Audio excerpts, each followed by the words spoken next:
आज ठाकुर जी ने वस्त्रों की याचना करी। बोले मामा जी प्रणाम हो। रजक ने देखा, धोबी ने देखा, बोले महाराज हमसे मामा जी कहने वाला कौन आ गया? ठाकुर जी धोबी बोला हम किसी के मामा नहीं है, और हम तुम्हारे मामा कैसे हुए? बोले महाराज मामा की नगरी में आए हैं तो बोले सारे मामा हो गए हमारे तो। हाँ अच्छा, बोले क्या चाहिए बताओ? बोले ये वस्त्र चाहिए जो लेकर के जा रहे हो, ये कंस का प्रेमी था।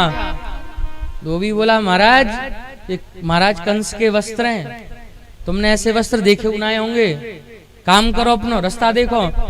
ग्वालवाल बोले लाला ये तो ज्यादा ही अकड़ रहे है, प्रेम ते मांगी तो सुनी नहीं रहे। बोले क्या करें भैया? बोले देवे को पैसा तो है नहीं। बोले एक काम करो जो ब्रजमंडल में करते आए हैं वो ही करें। बोले क्या? बोले प्रेम से मांगे एक बार और दे तो ठीक, नहीं तो छीन लेंगे सारे थे। हाँ छीन लेंगे। याचना करी, वस्त्र प्रदान नहीं किए। ठाकुर जी ने एक मुष्टिका का प्रहार किया, इस धोबी का उद्धार किया, वस्त्रों को छीन लिया। अब महाराज कंस के वस्त्र ये गोप ग्वालवाल धारण करने लगे। अब कंस रहा होगा हष्ट पुष्ट महाराज, ये गोप ग्वालवाल बेचारे सूखे रोटी खावे वाले महाराज। अब काऊ के हाथ में कंस को पजम्मा आया, काऊ के हाथ में बगलबंदी आई महाराज। एक पजम्मा में दो ग्वाल घुस गए, एक बगलबंदी के एक हाथ में दो ग्वाल, दूसरे हाथ में दो ग्वाल। बोले समझ में नहीं आवे ये क्या चक्कर है। जाके हाथ में पजम्मा आया हो, बोले लाला ये तो ऐसो लगे जैसे महफिल को द्वार हो। हाँ द्वार बने ना, बोले महफिल को द्वार। जिसके हाथ में बगलबंदी आई बोले लाला ये तो तंबू लगे, क्या करें यहाँ को? ठाकुर जी ने कहा बोले इन वस्त्रों को इकट्ठा करो, ये तुम्हारे नाप के नहीं है। सारे वस्त्रों को इकट्ठा किया, आगे चले। एक दर्जी मिला, ठाकुर जी का अनन्य भक्त है।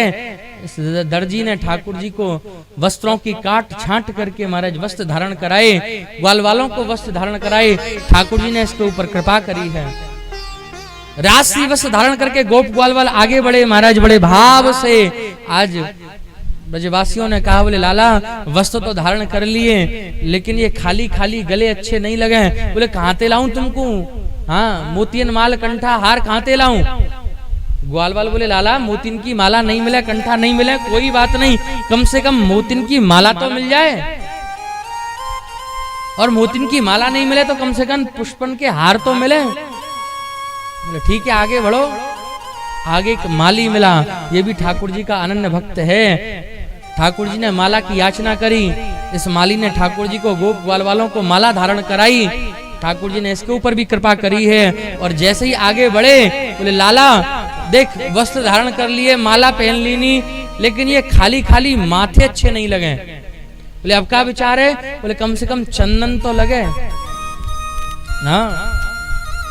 आगे एक सौरंद्री नाम की दासी कंस के लिए चंदन घिस करके ले जाती हुई मिली। आज ये सौरंद्री कोई और नहीं है, कुब्जा है, इसका नाम सौरंद्री है। ठाकुर जी से जब इसका मिलन हुआ, ठाकुर जी ने कहा अरे सुंदरी कहाँ जा रही हो? कुब्जा ने नीचे से ऊपर तक मुंह उठा करके देखा, थी तो ये सुंदरी लेकिन कुबड़ निकल आया था इसका महाराज, इसीलिए इसको कुब्जा कहते थे। इसने कहा बोले मथुरा नगरी में हमको सुंदरी कहने वाला कौन आया? आज ठाकुर जी ने कहा बोले देवी हम शरीर की सुंदरता को नहीं देखते, जिस प्रकार से आपके चंदन से सुगंध आ रही है ऐसा ही आपका हृदय है, हमने इसीलिए आपको सुंदरी कहा। अच्छा बोले हाँ। बोले आप ये चंदन प्रदान करो। कुब्जा ने ठाकुर जी को चंदन प्रदान किया है, माथे पर सभी ब्रजवासियों के चंदन लगाया। ठाकुर जी ने इसके ऊपर भी कृपा करी। क्या किया? बोले दोनों पैर के ऊपर पैर रखा ठाकुर जी ने, एक हाथ इसकी कमर पे लगाया, एक हाथ इसकी ठोड़ी पर लगाया, जोर से झटका दिया, इसका सारा कुबड़ निकाल दिया महाराज, इसको सुंदरी बना दिया। बोले भक्तवत्सल भगवान की जय।